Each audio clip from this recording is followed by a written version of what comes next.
20 years to die after being shot by Gardaí. His death sparked protests and tension in Blanchardstown in Dublin, and a GSOC inquiry has been launched. So what's known about the circumstances that led to his death? Our security correspondent Barry Cummins reports. This is George Nkencho 2 years ago at his mother's birthday party. This is George Nkencho on Wednesday of last week, walking in West Dublin, being followed by Gardaí who have been alerted to an assault. They are asking George Nkencho to stop, but he does not. It's here at Hartstown in West Dublin that just after midday on Wednesday of last week, George Nkencho came to the Eurospar behind me. He assaulted a staff member. Gardaí were called to the scene, unarmed officers. They saw that George Nkencho was carrying a knife. As Gardaí followed the 27-year-old, they were keeping a distance. They asked him to drop the knife and to stop walking, but he did not stop.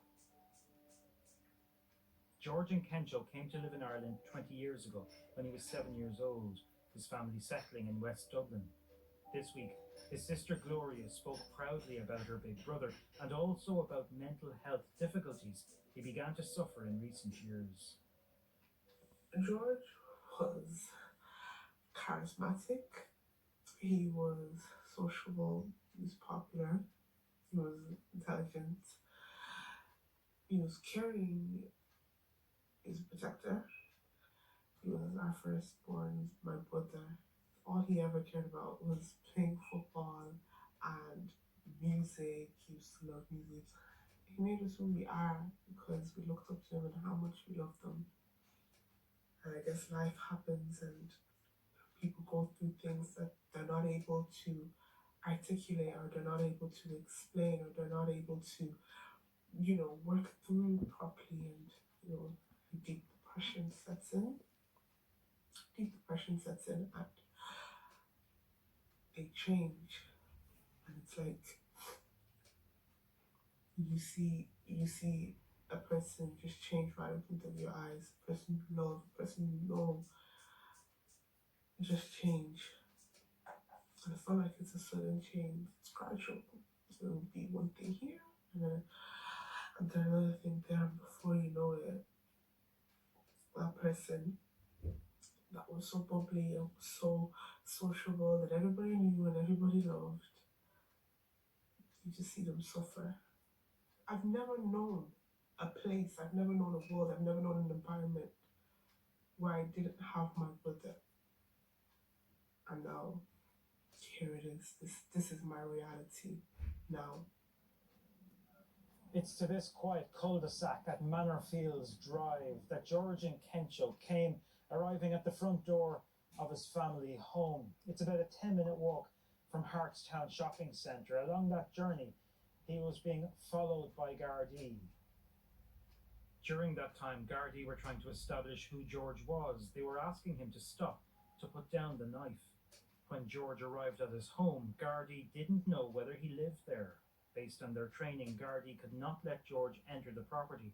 They were threatened with the knife and used pepper spray and taser, which did not work to subdue George.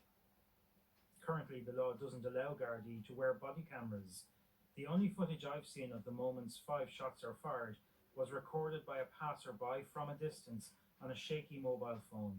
I can see perhaps 9 Gardaí close to George's house, with at least one Garda in the garden near George. 5 shots are heard.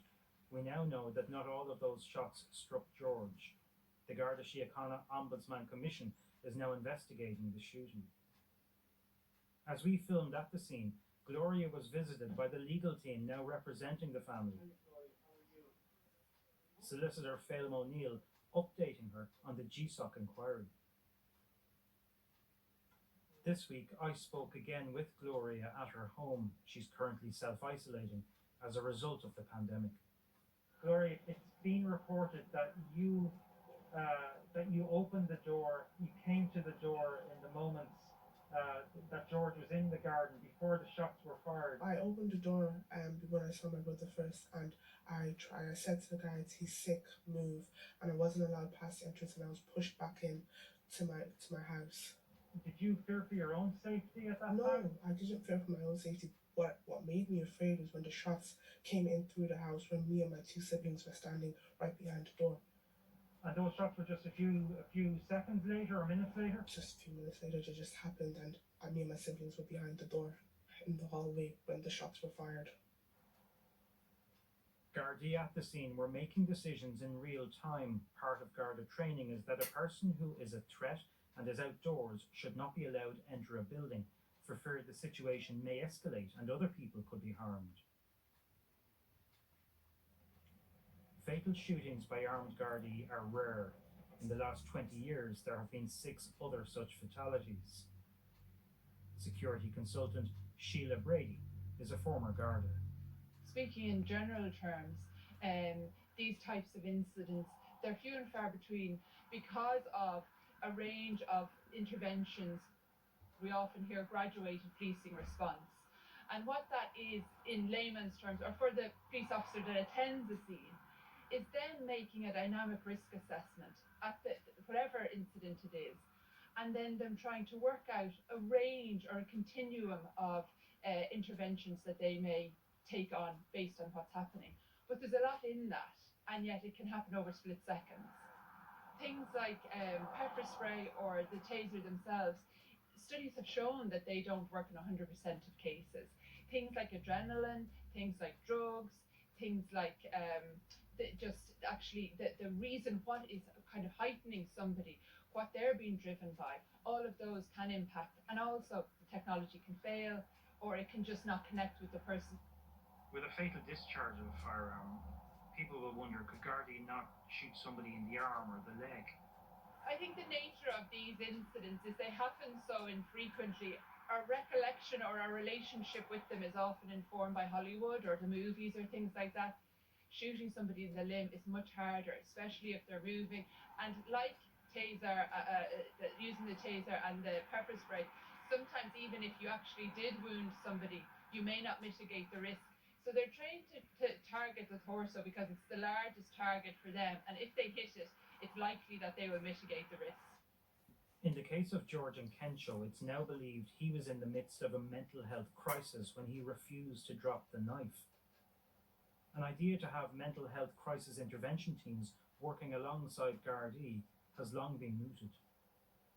We have to recognise that very significant numbers of the people that the police interact with do have mental illnesses or maybe in mental crisis in that moment.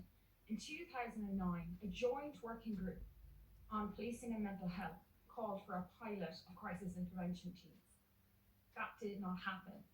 And in 2018, the Commission on the Future of Policing found that recommendation had not been implemented, and it went further based on much more international evidence and said that we needed to establish crisis intervention teams in every division. And the idea then would be that you have psychiatric staff in police stations who can respond just as quickly as an armed response unit can, in tandem with them. This is not a criticism of guards in any way, shape or form. It was not their job to do this. Guards do not want to be utilising lethal force.